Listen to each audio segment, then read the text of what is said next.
Reka nsubire ndabaramutse abandi ndabahe mwiriwe tutacu mukurikirana amakuru n'ibiganiro mugezwaho nanje Bunyoni umugenza no kwimbonesha kure yanje ndetse ari nawe yanyu imbonesha kure imwe rudende ibashikiriza byinshi cyane cyane bikubiyemo ivyo amatwi yanyu atigeze yumva n'amakuru atosoye amakuru yizewe amakuru tuba twatohoje mu buryo bwimbitse cyane cyane tukanyakira mu bihugu bigiye bitandukanye aho tubabwiriza biri kuvugwa hano mu gihugu cacu c'u Burundi murabizi neza ko nyene igihugu cacu c'u Burundi gifise amakomine menshi ndetse n'intara zitandukanye hose turanyakira tukagera tukabarebera ibiriko biravuga maze natwe tukabibayagira tunyakira no mu bindi bihugu bitandukanye cyane cyane ivy'abaturanyi aho tunyarukira mu gihugu cya Repubulika Iharanira Intwaro Rusange ya Kongo tukababwiriza ibiriko biravugwa cyane cyane ku rubuga rw'intambara murabizi neza ko ari intambara iri guhuza umutwe twaje ibigwanisho M23 ndetse n'ingabo z'igihugu za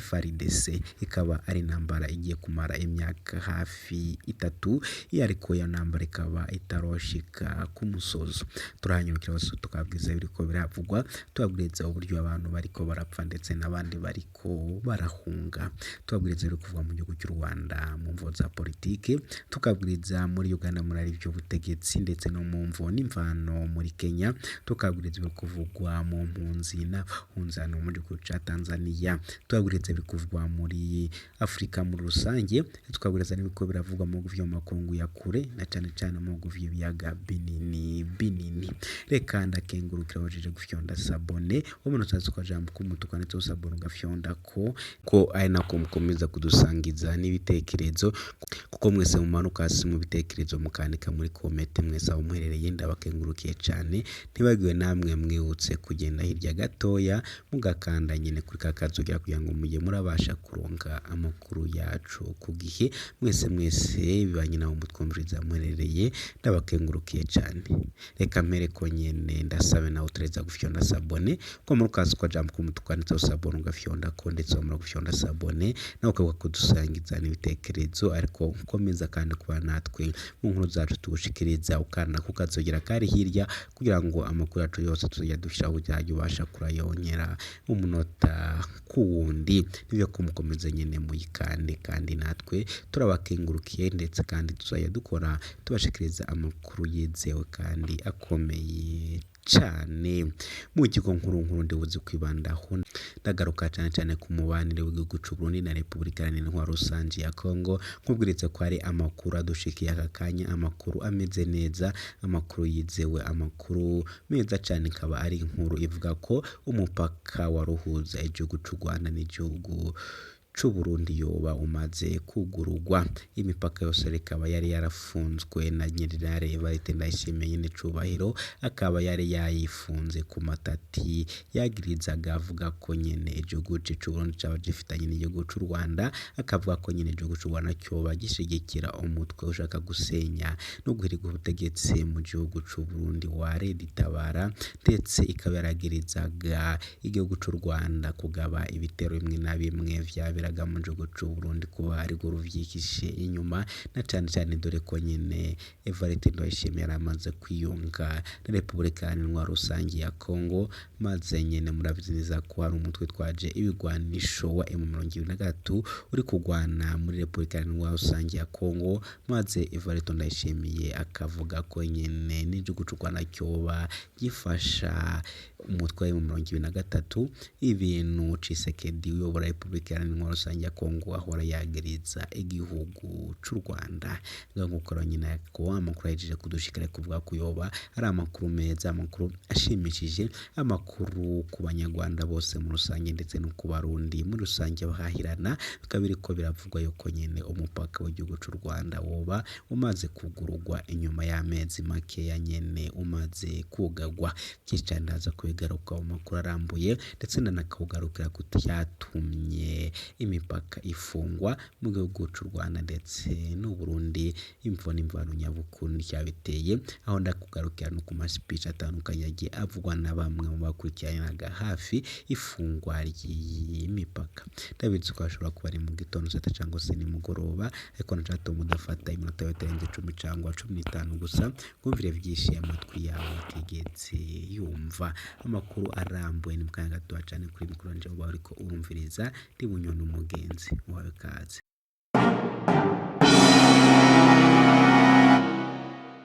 Uhawe kaze mw'idonido y'amakuru hano kuri Burundi News TV wateguriwe kandi ukaba uri gushikirizwa nanje Bunyoni Umugenzi. Ni amakuru atosoye, amakuru yizewe, amakuru tuba twatoje mu buryo bwimbitse, maze tukavuga ngo reka tuyabagarukireho tubabwiriza uko bimeze.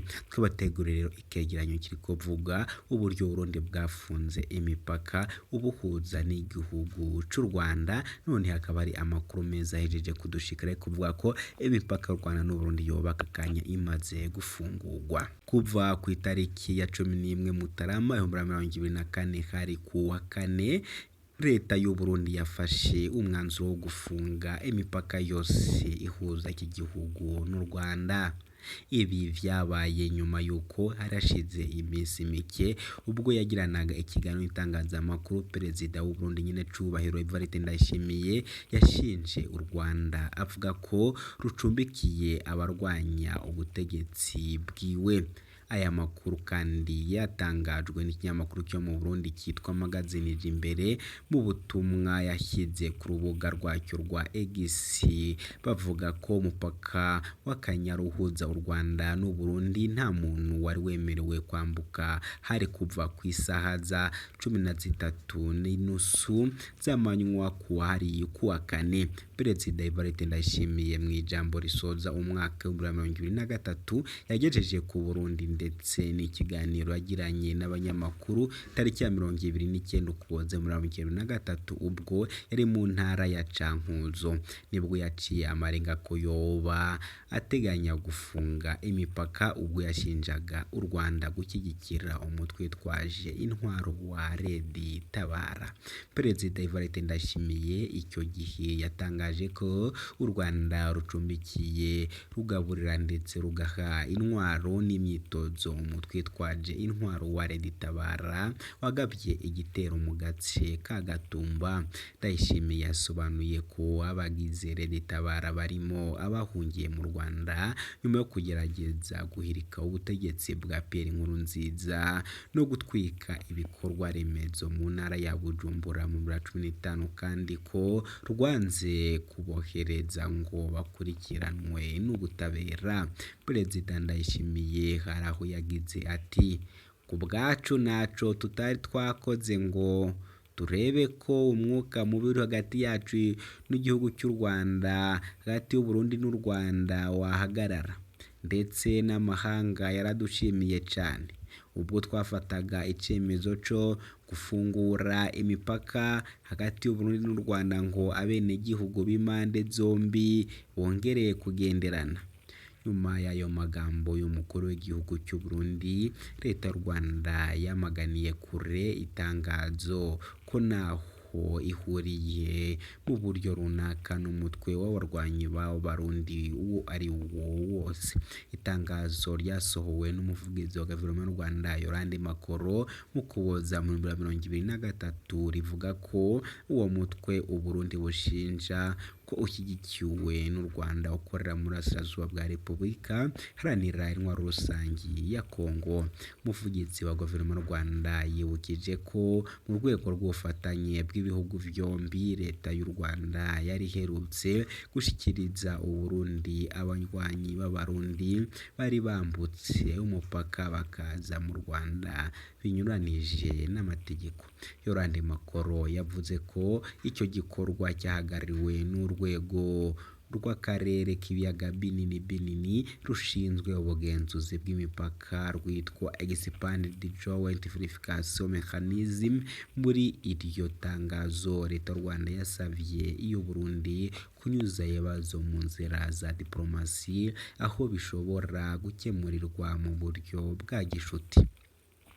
Mu Kwakira umwaka w'2022 nibwo leta y'u Burundi yatangaje ko ifunguye imipaka yose iyihuza n'ibindi bihugu harimo n'ihuza n'u Rwanda.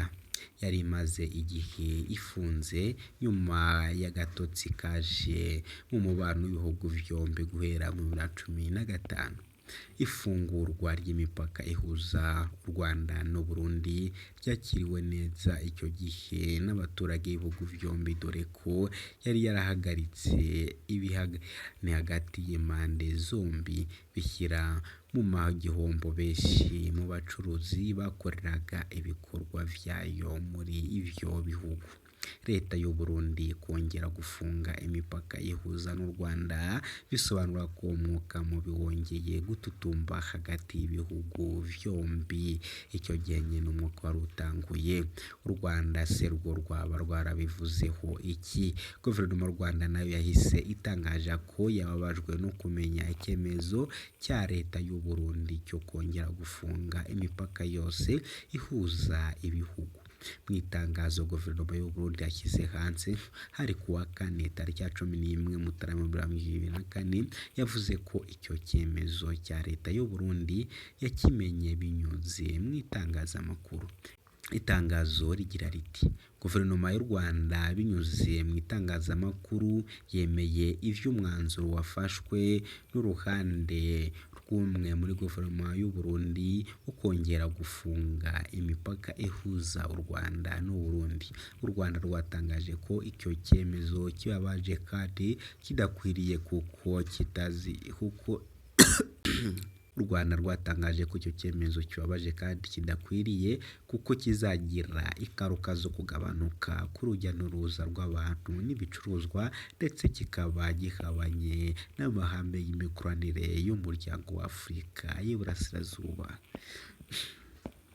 Benshi bagiye bagira icyo babivugaho, cyane nyine ku bavugizi bagiye batandukanye. Hari abakomeje bavuga ngo bibaza bati ariko se u Burundi bushinja u Rwanda, hari ibibazo kandi byagiye bikomeza kwibazwa, aho hari ibibazo byazaga bivuga ngo ariko se ivyo u Burundi bushinja u Rwanda byaba ari byo vyabaye intandaro yo gufunga imipaka?